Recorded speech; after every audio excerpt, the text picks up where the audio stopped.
Queridos irmãos, que a paz de Jesus nos envolva a todos. Nesta oportunidade, estudaremos os tópicos: povoamento da terra, Adão, diversidade das raças humanas, pluralidade dos mundos e considerações e concordâncias bíblicas concernentes à criação, que são sequências do capítulo 3, da parte 1 de O Livro dos Espíritos. O capítulo tem o título da criação. Antes, porém, devemos pedir permissão a Deus, a Jesus e à espiritualidade para dar por iniciados os nossos trabalhos. Que vossas inspirações nos auxiliem na compreensão deste tema, que tem aspectos religiosos e científicos entrelaçados. Que possamos, assim, dar mais alguns passos na melhoria do nosso entendimento e na mudança de nossas percepções sobre a vida. Fiquem conosco, hoje e sempre. Que assim seja. Com relação aos tópicos estudados, aprendemos primeiramente que, na verdade, Adão não foi o primeiro homem, nem o único a povoar a terra. Obtemos a notícia também de que Adão viveu mais ou menos na época indicada na Bíblia, ou seja, 4.000 anos antes de Cristo. Questões 50 a 51 de O Livro dos Espíritos. Allan Kardec, no tópico Aliança entre Ciência e Religião, do capítulo 1 do Evangelho segundo o Espiritismo, mencionou que ciência e religião não podem contradizer-se, pois estas duas alavancas da inteligência humana provêm de Deus. Por este motivo, consideramos interessante trazer uma breve notícia dos estudos científicos sobre a origem do homem. Primeiramente, é importante perceber que o codificador da doutrina espírita não teve acesso a muitas das conquistas científicas que só vieram após, como a descoberta da radioatividade e a determinação da idade das rochas e dos fósseis utilizando a datação radiométrica, que foi desenvolvida no século XX apenas. Allan Kardec tinha uma ideia de que a Terra tinha ao menos alguns milhões de anos, como é possível verificar no próprio item 59 do Livro dos Espíritos. Mas a descoberta de que o nosso planeta tem aproximadamente 4,5 bilhões de anos ocorreu apenas depois. Assim, certamente a escala do tempo para a formação da Terra e dos seres vivos era bem diferente para os homens do século XIX e para o codificador. Outra questão interessante é que, já no século XIX, houve a descoberta de fósseis de ancestrais dos humanos, como é o caso do homem de Neandertal, achado na Alemanha em 1857. Mas a maior parte dos demais fósseis que contam a história do desenvolvimento dos homens ocorreu apenas no século XX. Alguns fósseis, que ainda acrescentam pistas sobre a história evolutiva do ser humano, foram descobertos também no século XXI. Com base nestas primeiras informações, podemos dizer que o homem evoluiu a partir de uma espécie de primata.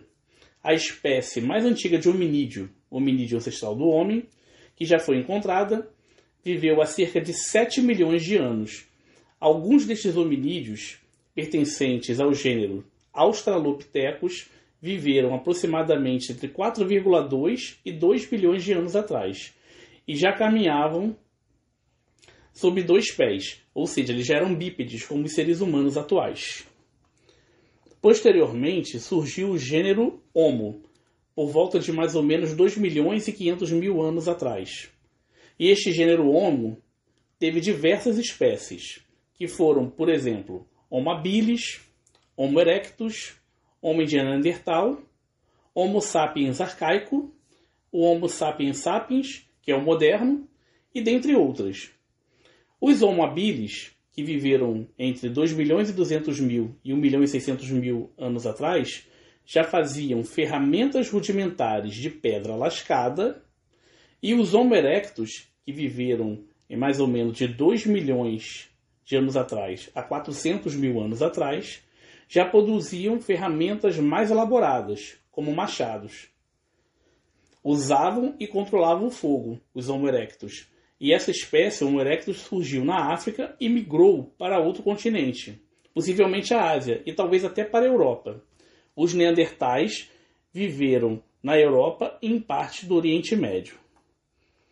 A espécie Homo sapiens arcaica surgiu por volta de 500 mil anos atrás, e a Homo sapiens sapiens, que constitui o homem moderno, surgiu há cerca de 130 mil anos. A nossa espécie é a única que sobreviveu. Na questão 52 do Livro dos Espíritos, somos informados de que as diferenças dos diversos povos provêm da vida, do clima e dos costumes.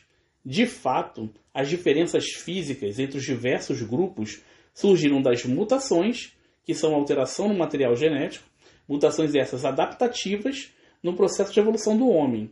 E as diferenças culturais provêm da forma como cada povo estruturou seus valores, crenças, tradições, etc.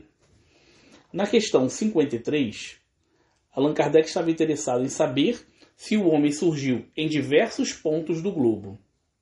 A resposta foi a seguinte: sim, em épocas várias, o que também constitui uma das causas da diversidade das raças.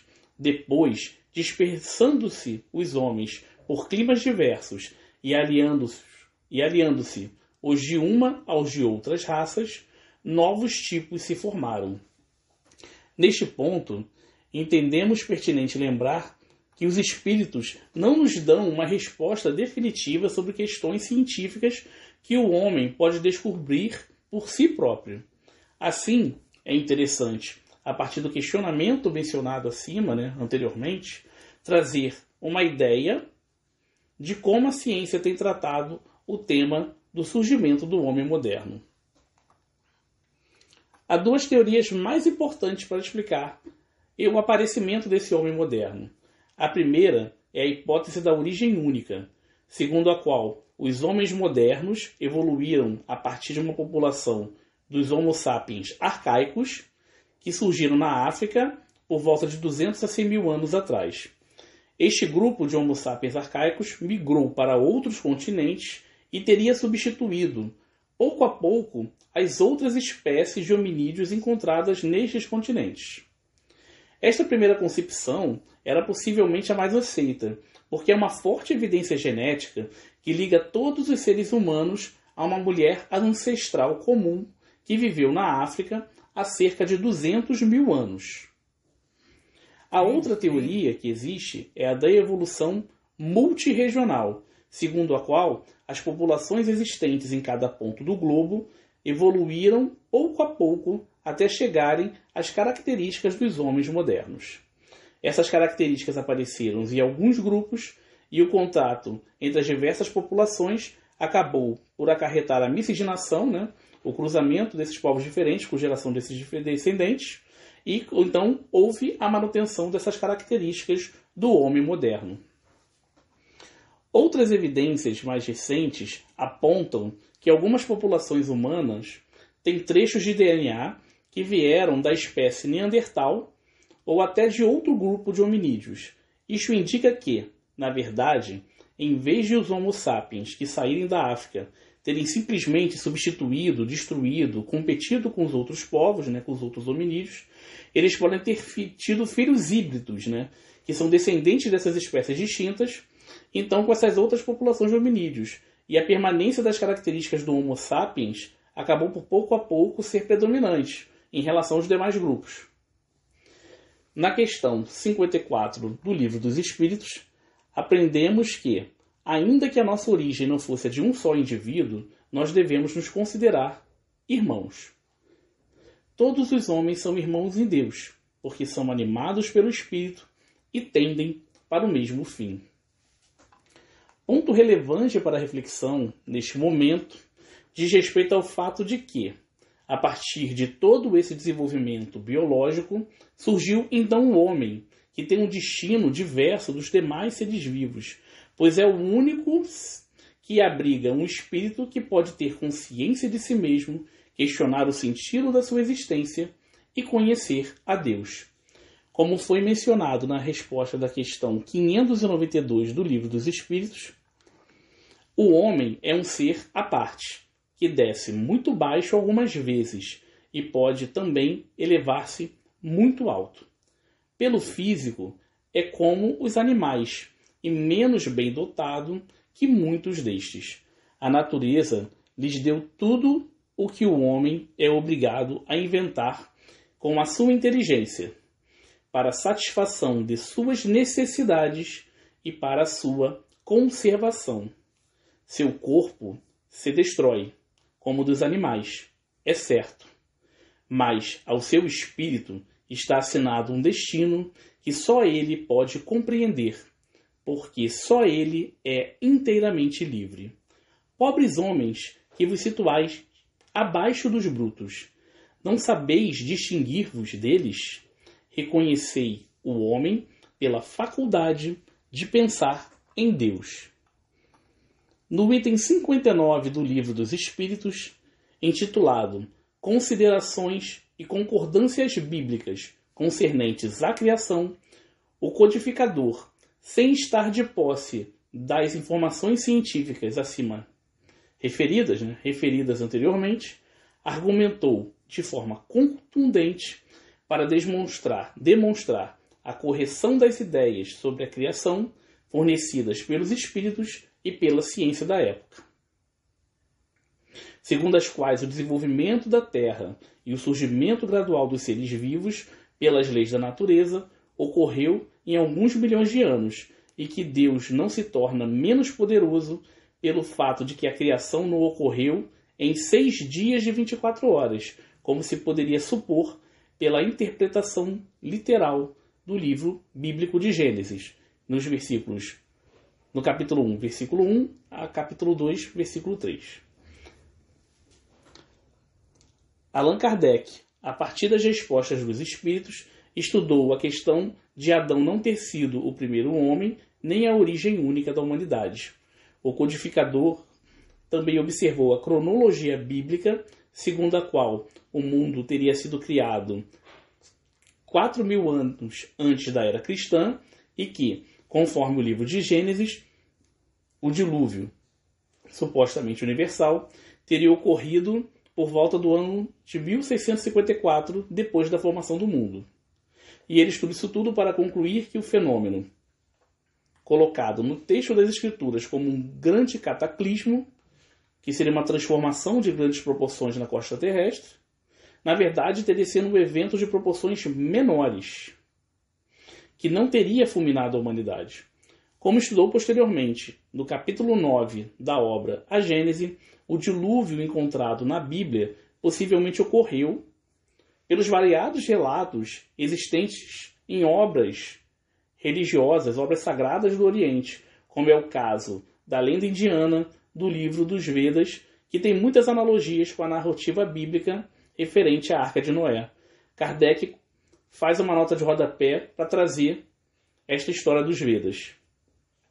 Kardec, com base em dados da ciência do seu tempo, concluiu que o fenômeno não poderia ser decorrente das chuvas e supôs que a inundação teria sido causada pela movimentação de águas ocasionada por levantamento de uma parte das montanhas daquela região. Os homens daquela época, sem grandes conhecimentos, podem ter julgado que o evento afetava toda a Terra, quando era apenas local. Ou seja, segundo as Escrituras, o dilúvio teria ocorrido por volta de 2.350 anos antes da era cristã. O codificador prossegue argumentando que, deste modo, o repovoamento da terra dependeria de apenas um casal, Noé e sua esposa.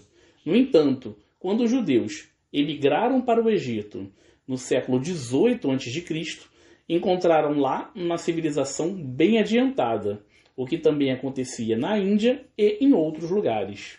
Isto implicaria que um único casal, no período de aproximadamente 600 anos, teria dado origem a todas estas civilizações, que sairiam de um estado primitivo à situação em que se encontravam em apenas 600 anos. Isso tudo se não fosse apenas uma figura, a narrativa do dilúvio. Então, Kardec observou que em apenas 600 anos também teriam que ter surgido, a partir do casal judeu, vários outros grupos étnicos, e que essas civilizações teriam que ter partido do estado primitivo a situação em que se encontrava em apenas 600 anos, o que não fazia sentido algum. Assim, ele concluiu: tudo, ao invés, se explica, admitindo-se que a existência do homem é anterior à época em que vulgarmente se pretende que ela começou, que diversas são as origens, que Adão, vivendo há 6.000 anos, tenha povoado uma região ainda desabitada, que o dilúvio de Noé foi uma catástrofe parcial, confundida com um cataclismo geológico, e, atentando-se finalmente na forma alegórica peculiar ao estilo oriental, forma que se nos depara nos livros sagrados de todos os povos. Isso faz ver quanto é prudente não lançar levianamente a pecha, o defeito, de falsas a doutrinas que podem, cedo ou tarde, como tantas outras, desmentir os que as combatem. As ideias religiosas, longe de perderem alguma coisa, se engrandecem, caminhando de par com a ciência. Esse é o meio único de não apresentarem lado vulnerável ao ceticismo. Apenas para fechar este ponto, sobretudo quanto ao comentário da forma alegórica, peculiar ao estilo oriental, utilizada pelos judeus, convém mencionar que Haroldo Dutra Dias, nos seus estudos de Gênesis, apresenta uma série de questões que devemos ter como ponto de partida para que se possa fazer uma correta interpretação deste livro da Bíblia. O livro foi escrito em forma poética para relatar a experiência de um povo pastor com Deus. O texto foi feito até para ser cantado. Assim, esta obra bíblica não é um tratado científico, nem uma obra de filosofia, até mesmo porque não existia ciência na época que o livro foi escrito. Neste ponto, podemos lembrar que, como o próprio Allan Kardec apontou no capítulo 12 da Gênese, o texto de Gênesis, do livro bíblico Gênesis, contém ideias existentes na época, mas incorretas do ponto de vista científico. Por exemplo, como se o céu fosse uma abóbada sólida, uma espécie de cúpula, como se chamada de firmamento, uma cúpula sólida, e como se houvesse águas superiores e inferiores à abóbada. Mais importante também do que a forma da alegoria da criação é o sentido profundo do texto, relativo a um Deus único, criador de todas as coisas, que intervém em sua criação e se importa com ela. Outro ponto importante: os judeus contavam histórias com símbolos. Então, para eles, não existia uma divisão assim: se tem símbolo é falso, se não tem símbolo é verdadeiro. Ou seja, eles contavam as histórias com símbolos e para eles aquilo tinha uma verdade, não tinha essa divisão. Estes pontos, dentre outros, nos ensinam que não devemos ler este livro bíblico e interpretá-lo literalmente, ignorando as conquistas da ciência na explicação do surgimento do mundo e dos seres vivos. Finalmente, chegamos no tema pluralidade dos mundos, que está nas questões 55 a 58. Neste tema aprendemos que todos os globos que se movem no espaço são habitados e que os seres humanos nem de longe são os mais desenvolvidos em inteligência, em bondade e perfeição. Os espíritos, na resposta na primeira destas questões, questão 55, enfatizam o nosso orgulho de acharmos que o nosso pequeno planeta teria o privilégio de conter seres racionais. Outra notícia que obtemos é a de que a constituição física dos planetas não é nada semelhante e que, por isto mesmo, os seres vivos que os habitam possuem organizações completamente diferentes. Na última dessas questões, Allan Kardec estava interessado em saber se os mundos mais afastados do Sol estavam privados de luz e calor. Os espíritos responderam que há, nestes planetas, outras fontes de luz e calor além do Sol, e que a eletricidade desempenha em tais orbes papel mais importante do que na Terra. Como nos disse Jesus, há muitas moradas na casa do Pai. Temos a notícia também de que os mundos têm graus de evolução de acordo com o progresso dos seus habitantes. Há os mundos primitivos, destinados às primeiras encarnações dos espíritos. Há os mundos de provas e expiações, como a Terra, em que ainda predomina o mal e onde os espíritos encarnados passam por expiações para quitar seus débitos com a lei de Deus e por provas para programarem novo futuro e evoluírem. Há também os mundos de regeneração, onde os espíritos que ainda têm de passar por provas encontram o repouso após as graves lutas em mundos da categoria anterior, e onde já não há expiações tão terríveis quanto antes.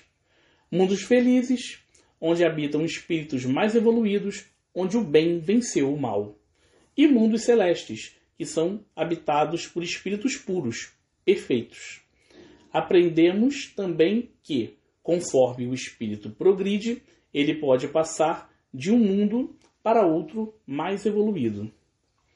Por fim, os planetas também progridem e passam por processos de transição, quando os espíritos que neles habitam chegam a um grau de evolução que permite tal mudança, na qual o grupo que não deseja estar no mesmo patamar evolutivo é banido para mundos inferiores e surge uma geração nova, formada tanto pelos espíritos que encarnaram no planeta e se melhoraram, quanto por aqueles, já um tanto evoluídos, que vêm de outros mundos. Este é o momento da Terra, o de transição de mundo de provas e expiações para mundo de regeneração. A chave para toda esta transformação e para podermos retornar à Terra regenerada é o nosso desenvolvimento moral, de acordo com Jesus, nosso guia e modelo. Para encerrarmos o nosso estudo, gostaríamos de ler trecho da mensagem Mundos e Mundos, de Joana de Ângeles, que está contida na obra Lampadário Espírita. A autora espiritual nos fala sobre os diversos mundos existentes no universo. As moradas da casa divina se multiplicam em infindáveis, sem fim, escalas de progresso. Mundos primitivos em elaboração, onde o estado de ignição funde metais que convulsionam, que perturbam a própria estrutura, e mundos sublimes, perfeitos, evoluídos, onde o amor e a plenitude e a totalidade da felicidade transcendem, ultrapassam o conhecimento da mente humana limitada. Esferas de provações rudes e expiadoras e celeiros regenerativos, habitações de progresso e lares de santificação, disseminados, espalhado pelas galáxias, acenando ao espírito, em lutas aflitivas, paisagens de perene ventura, de felicidade permanente, longe dos sofrimentos e da morte.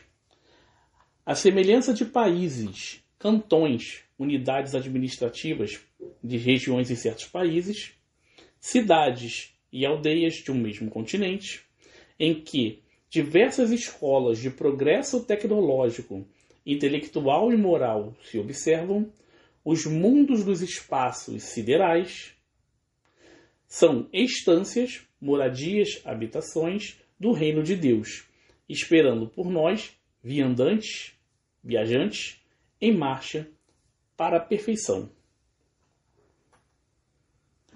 Para a nossa reflexão. Assim, damos por encerrados os nossos trabalhos, pedindo permissão a Jesus e aos bons espíritos e rogando que fluidos salutares da espiritualidade superior venham até nós e nos ajudem na cura de males físicos, psíquicos e morais. Que assim seja.